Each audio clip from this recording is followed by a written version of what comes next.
नमस्कार शेतकरी मित्रांनो, मी दीपक जाधव नाशिक, महाराष्ट्र राज्य हवामान साक्षरता अभियानात सर्वांचे स्वागत. आजच्या व्हिडिओमध्ये ऑगस्ट आणि सप्टेंबर मध्ये कसा पाऊस असेल याबाबत सांगतो. परंतु सध्या जे काही पाऊस चालू आहे आपल्याकडे सर स्वरूपाचा याबद्दल देखील सांगतो. 28 तारखेनंतर 28-29 तारखेनंतर जो काही सिस्टम गुजरातकडे सरकली आणि त्यामुळे पावसाचा जो दौर होता, पाऊस पूर जे चालू होते तो थांबला. परंतु सध्या जड स्वरूपाचा पाऊस चालू आहे आणि अनेक लोकांनी सांगितलं की पाऊस तर सिस्टम सरकून गेली बाजूला, परंतु जो काही पाऊस चालू आहे पश्चिम घाटावर याचं कारण काय? तर मित्रांनो बघा, जून, जुलै, ऑगस्ट आणि सप्टेंबर आपल्याकडे अरबी समुद्रावरून मुंबई आणि असे बाष्पयुक्त वारे सतत वाहत असतात.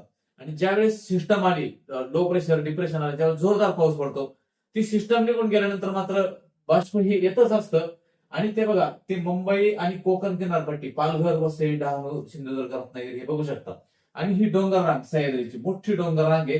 तिथे नाशिक, पुणे, सातारा, महाबळेश्वर, अगदी कोल्हापूर पर्यंत अशी पश्चिम घाटावर रांग आहे. आणि ह्या बाजूला काय होतं बघा, नाशिक जिल्ह्याचा पश्चिम इगतपुरी, हा जो पश्चिम पट्टा आहे, हे जे बाष्प येतं सह्याद्रीच्या रांगांना अडलं जातं.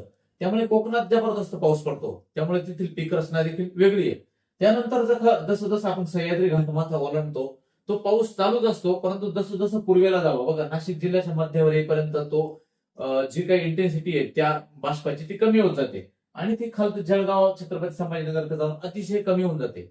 लांब न जाता आपण बघू की पुणे जिल्हा, नाशिक जिल्हा, सातारा जिल्हा या जिल्ह्यांच्या पूर्वेलाच तो पाऊस पडत नाही. मात्र पश्चिम बाजूला बघा, आता इगतपुरी, पेठ, सुरगाणा, त्र्यंबकेश्वर, घोटी, इगतपुरी आणि नाशिकच्या जवळचा जो परिसर आहे, गिरणारे परिसर समजा, किंवा अगदी पूर्वेला जर आलं तर तळेगाव, ढकांबे हा परिसर, आणि अजून पूर्वेला आलं तर दिंडोरीचा परिसर, या परिसरात सतत पाऊस हा चालू असतो. त्यानंतर आपल्या नाशिक जिल्ह्यातून जी गेलेली सातमाळाची रांगे, त्या डोंगर रांगेने देखील सतत पाऊस चालू असतो. लक्षात घ्या, सिस्टम आल्यानंतर तो पूर येतात सगळीकडे. परंतु सध्या हे जे सांगितलंय मी, हे बघा, ही डोंगर रांग पश्चिम घाटावर, आणि ह्या बाजूला सतत पाऊस, हा पश्चिम बाजूला सतत पाऊस चालू असतो. सिस्टम आल्यानंतर जोरदार पाऊस होतो, म्हणून तर त्याला कोकण म्हणतात. परंतु कोकणाच्या लगतचा जो भाग आहे, नाशिक पश्चिम, त्या ठिकाणी सतत झडझड पाऊस हा चालू असतो. आणि पूर्व बाजूला हा तुरळक पाऊस चालू असतो. तर इतर जिल्ह्याचा, राज्याचा अंदाज देखील आपण बघूया. आजची सॅटेलाइट इमेज जर बघितली तर मित्रांनो बघा, ह्या ठिकाणी एक कमी दाबाचे क्षेत्र बनलेले आहे. ते सध्या ह्या अगदी दिल्लीच्या पूर्वेला, मध्य प्रदेशच्या पूर्वेला. तर इथे मुंबईच्या आसपास एक मोठा ढगांचा दायरा त्या ठिकाणी दिसला. म्हणून आज आणि उद्या जो काही फ्लो राज्यावरती जो पश्चिम बाजूने पाऊस होता, त्याचं कारण हे होतं. आणि बघा, अरबी समुद्रात संपूर्णपणे बाष्प पसरले, संपूर्ण भारतातच बाष्प त्या ठिकाणी पसरले. पावसाची सिस्टम जर नसली तरी पश्चिम बाजूने जोरदार वारे आणि ढगांचं जे काही आवरण आहे बाष्प, ते घेऊन हा जो झड स्वरूपाचा पाऊस त्याच्यामुळे चालू दिसतो.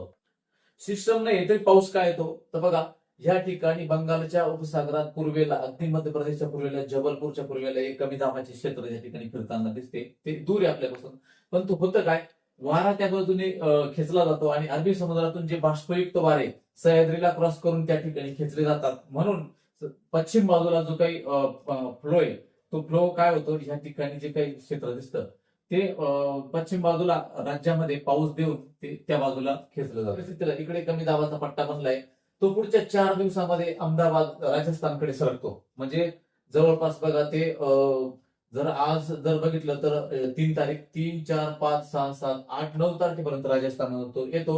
परंतु ते येताना काय होतं, ह्या बाष्पाला देखील त्या ठिकाणी तो खेचतो. म्हणून आपल्याकडे 5-6 तारखेपर्यंत जड स्वरूपाचा पाऊस पश्चिम बाजूने असेल. तर मित्रांनो, पावसाळ्याच्या सुरुवातीला मी एक व्हिडिओ दिला होता, त्याच्यात सांगितलं होतं की 105% पाऊस त्या ठिकाणी पडणार आहे. लॅपटॉप आणि सर्व सामुग्री घेऊन मी त्या ठिकाणी बसलो होतो बघा, तो व्हिडिओ तुम्हाला आठवत असेल. आणि त्याच्यामध्ये मी 105% पावसाचा जो अंदाज दिला होता, तो अंदाज जर बघितला तर तुम्ही बघा, त्याच्यामध्ये जो डिफिशियंट पाऊस जून मध्ये 7%, त्यानंतर जुलैमध्ये 103% चांगला पाऊस त्या ठिकाणी झालेला आहे. आणि माझ्या त्या अंदाजानुसार ऑगस्ट मध्ये 92% पाऊस, म्हणजे जुलैपेक्षा ऑगस्ट मध्ये थोडा कमी असणार, परंतु 92% चांगला पाऊस आहे. आणि सप्टेंबर मध्ये कमी पावसाचा अंदाज त्याच्यात इन्क्लूड करून 105% पावसाचा अंदाज त्या ठिकाणी होता. आता जर बघितलं तर इंडियन ओशन डायपोल पॉझिटिव्ह होईल की ना होईल, त्याच्यामध्ये कदाचित बदल होऊ शकतो सप्टेंबरच्या पावसाच्या अंदाजामध्ये. त्याच्यानुसार बघा, ऑगस्टच्या मध्यानंतर पुन्हा एकदा पाऊस वाढताना दिसतो आपल्याकडे. 16, 17 किंवा 18 ऑगस्टच्या दरम्यान जोरदार पाऊस महाराष्ट्रामध्ये पुन्हा एकदा पूर परिस्थिती निर्माण करू शकेल, असा पाऊस त्या ठिकाणी येणार आहे. अनेक लोक विचारतात की भाऊ सोशल मीडियावरती एल्निनोच्या ज्या चर्चा होत्या आणि ते असतानाही पाऊस खूप झाला, मग एल्निनो नाहीये का? परंतु तसं नाहीये. एल्निनोचा प्रभाव हा त्या ठिकाणी आहे, परंतु एक नवीनच फेनॉमिना, दरवर्षी नवीनच घटना घडत असतात. बघा मित्रांनो, हा प्रशांत महासागर, इकडे दक्षिण उत्तर अमेरिका, इकडे दक्षिण अमेरिका, इकडे भारत, न्यूझीलंड, फिलिपाईन्स हे सगळे देश, आणि ह्या समुद्राचं पाणी ह्या ठिकाणी जर 1.94 म्हणजे 2 अंशांनी गरम झालंय पश्चिम बाजूच्या तुलनेत. आता जर तसंच विचार केला तर इथे 1.94 म्हणजे बघा ह्या भागाचं तापमान हे 1.94 झालंय, आणि तिथे जे रिडिंग मेजर केली जाते, रिडिंग घेतली जाते, तर निनो 1 आणि 2 ह्या भागाची रिडिंग सध्या घेतली जाते. परंतु आपला जो 3.4 हा जो भाग आहे, ज्याच्यातलं टेम्परेचर जे पाहिजे ते आतापर्यंत फक्त 0.94, म्हणजे या ठिकाणी अजून तसा स्ट्रॉंग एल्निनो त्या ठिकाणी तयार झालेला नाहीये.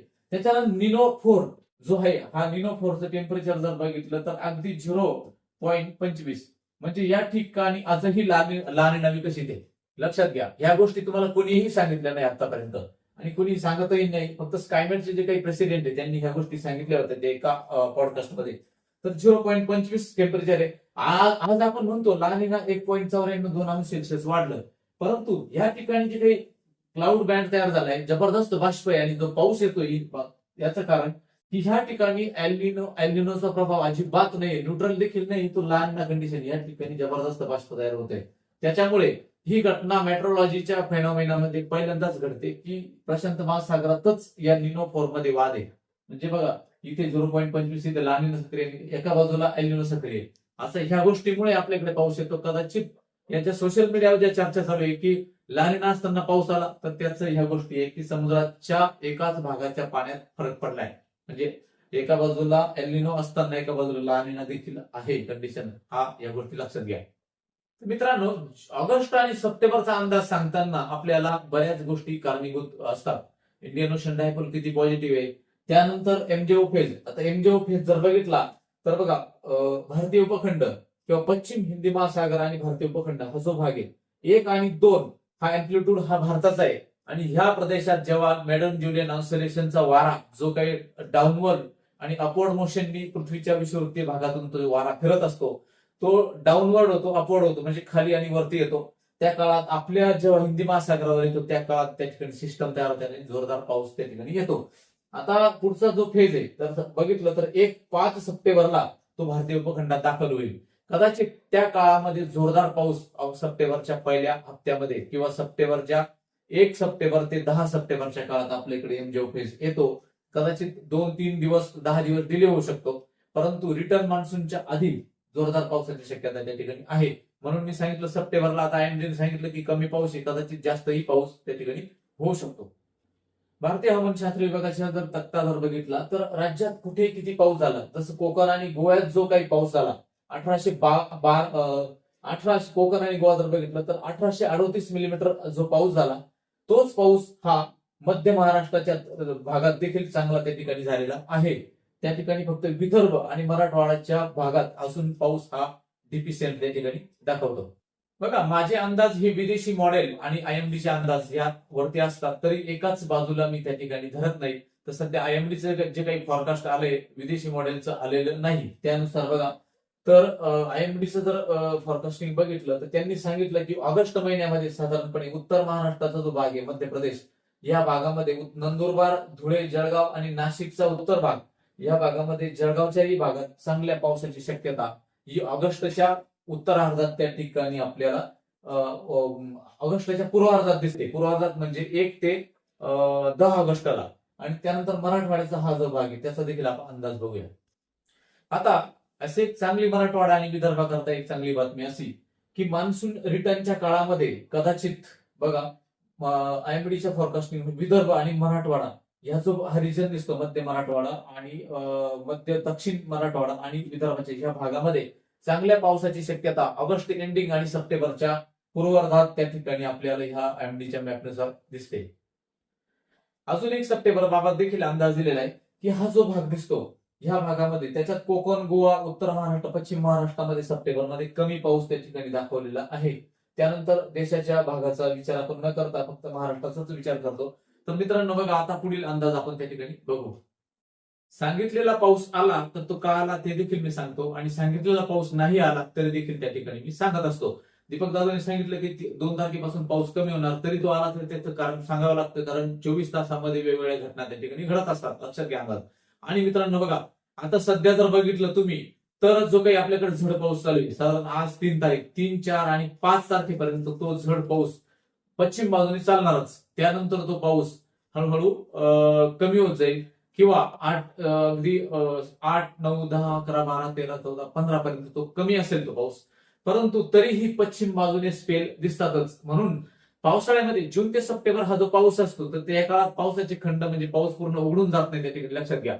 जर दाब हवेचे वाढले तर समुद्रावरील दाब वाढला, जमिनीवर कमी झाला, तर त्या ठिकाणी पुन्हा एकदा बाष्प त्या ठिकाणी येतं आणि चांगला पाऊस त्या ठिकाणी आपल्याकडे होत असतो. म्हणून हा सगळ्यांनी अंदाज लक्षात घ्या.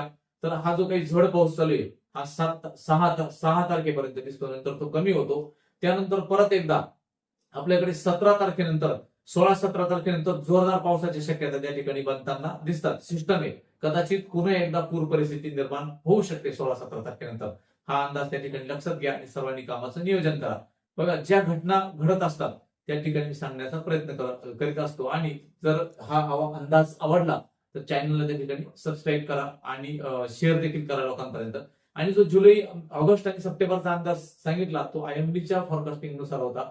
कदाचित सप्टेंबरमध्ये देखील चांगल्या पावसाची शक्यता ही दिसते, आणि ऑगस्टच्या शेवटच्या 15 चांगल्या पावसाची शक्यता आपल्याकडे दिसते.